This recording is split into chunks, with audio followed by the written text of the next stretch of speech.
Hey guys, Cameron with CBM Reviews here, and we are finally here at the final X-Men movie in Fox's repertoire, if you're not counting the New Mutants. This is the review of Dark Phoenix. Dark Phoenix was directed by Simon Kinberg, and it stars James McAvoy, Michael Fassbender, Sophie Turner, Jessica Chastain, Nicholas Hoult, and Ty Sheridan. This is essentially the retelling of the Dark Phoenix that we have seen not only in comic books from the 70s, but also in X-Men The Last Stand, although this one is a different take on it. Essentially, this is the 7th X-Men movie that has come out since 2000, and that's if you don't count the standalone movies with the Wolverine movies and Deadpool. So this is the last one that Fox is going to have their hands on, so I wanted this to be a spectacular achievement. Does it live up to the hype, or do I feel a little bit let down? First of all, I want to say thank you very much for clicking on this video. It means a whole lot to me. If you want to watch other videos like this, like comic book movie reviews or television reviews, maybe even con footage, click that subscribe button. And if you want to know as soon as anything gets uploaded, hit that notification bell. You will know as soon as a video goes up. So let me go ahead and give you a non-spoiler view at this story. Essentially, the X-Men at this point are seen as heroes. There's a direct line from Professor Charles Xavier to the President, and they go on a mission to save some astronauts that are in space and they are in danger, and the only ones that can save them are the X-Men. Something happens while they're in space, and Jean gets bombarded by this crazy energy, and now her powers are, in Beast's words, off the charts. Then all of a sudden she starts losing control, and now we have to see what the X-Men are going to do to stop Jean. Essentially, that's the story without ruining anything, and I'm going to get into some of the things that I liked. First and foremost, the movie is not that bad. I know that it's getting trashed really hard on reviews and in rankings, and in all honesty, it really isn't as terrible as people are saying. There are some really great moments that happen in this movie. There are some excellent performances, especially performances by Nicholas Hoult and Cody Smith-McPhee. They are really good, and it made me actually feel for Beast's character. Nightcrawler is a little bit different. It didn't make me feel for his character. It made me go, that's the Nightcrawler I wanted to see. And of course, as with every single X-Men movie, you can't have the X-Men without having Magneto in there.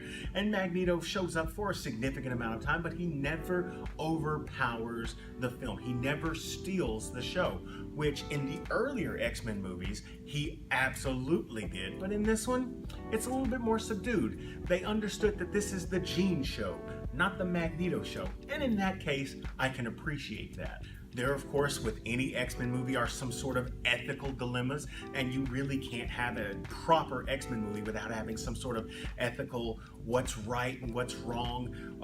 Do you do something that is deceptive in one end for the greater good? Things that they think about, that's really good, and I appreciated that. Also, there is one thing that they do change in this movie, and it's not really a change from other movies, but Hans Zimmer does the score in this movie.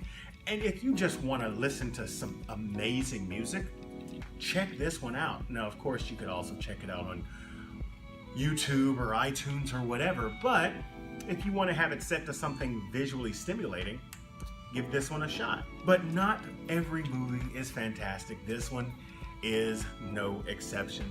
So this movie has two major flaws, and one of the flaws has to deal with the antagonist that they don't really introduce. Yes, Jean is kind of put out front as this force that the X-Men have to fight, and they don't know exactly what to do. But there is somebody kind of behind the scenes, in a sense, and we aren't properly introduced to them. Like, not just in the trailer, like we're not properly introduced to them at all. Like I looked online, I looked in I still don't know who they were. So it's not like I can spoil it to you. It's like, hey, they were, because they never tell us. And I think that that's a huge, major flaw, nearly fatal flaw for this movie, because if you don't establish who you're up against, can you really establish the level of danger that your protagonists are up against? it was something that is sorely missing from the core story. And it's something that if they would have taken just a good 10 minutes to explore, it wouldn't have made the movie feel too much longer, and it would have actually helped out with an understanding of who these people are. And that's the biggest flaw. There is one more flaw, and it actually happens in the very end of the third act. And what you have is, of course, it's the classic X-Men climax, and you have all the X-Men, and you have an antagonist, and they're all piling on, and it's a spectacle for the eyes, and it's wonderful. And no, that doesn't happen here. You have, in my opinion, a very anticlimactic climax. And I'm sitting there watching how the movie is ending, and I'm thinking to myself, this isn't my X-Men. I mean, these look like my X-Men, but these X-Men were just they were standing around a campfire making s'mores and cooking weenies. They weren't engaged, and that was something that was missed. And no, I'm not spoiling anything for you here. It's just there was supposed to be some sort of action, and there was a high level at this particular point of inaction. And that is another big flaw that I had in the movie. And those are pretty much the only two that I want to hit on. I could nitpick on some other things, and I wouldn't be at fault for it, but I really don't have to, especially if I'm going to keep this non-spoiler. So essentially what it comes down to is, are you wanting to watch this movie as an X-Men fan? The answer to that is yes. The next question is, well, if you're not an X-Men fan, are you going to watch this movie? Probably not, and I can't really fault you for it. You got 3 men on base, and you're the last one at bat, 2 outs, and you're supposed to hit a grand slam. You're supposed to. My grade for this movie is not even close to a triple. Barely a double. The score is a 61. Yes, the movie is entertaining at times, but the story, because it doesn't flesh out all of the proper beats that it should, doesn't give the weight that it's supposed to.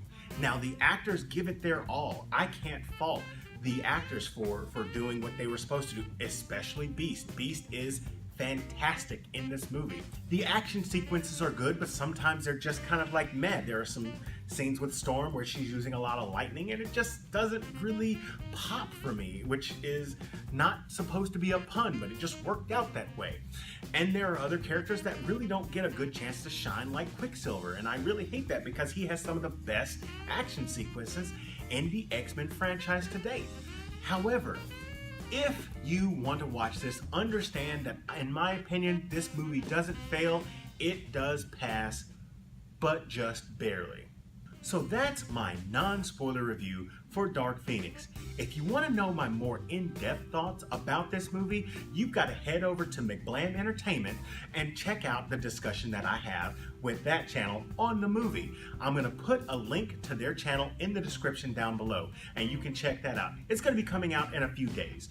Anyway, if you enjoyed this video, go ahead and click that like button. If you're new here, subscribe to the channel and share this with your friends. As always, this is Cameron with CBM Reviews. We'll see you next time.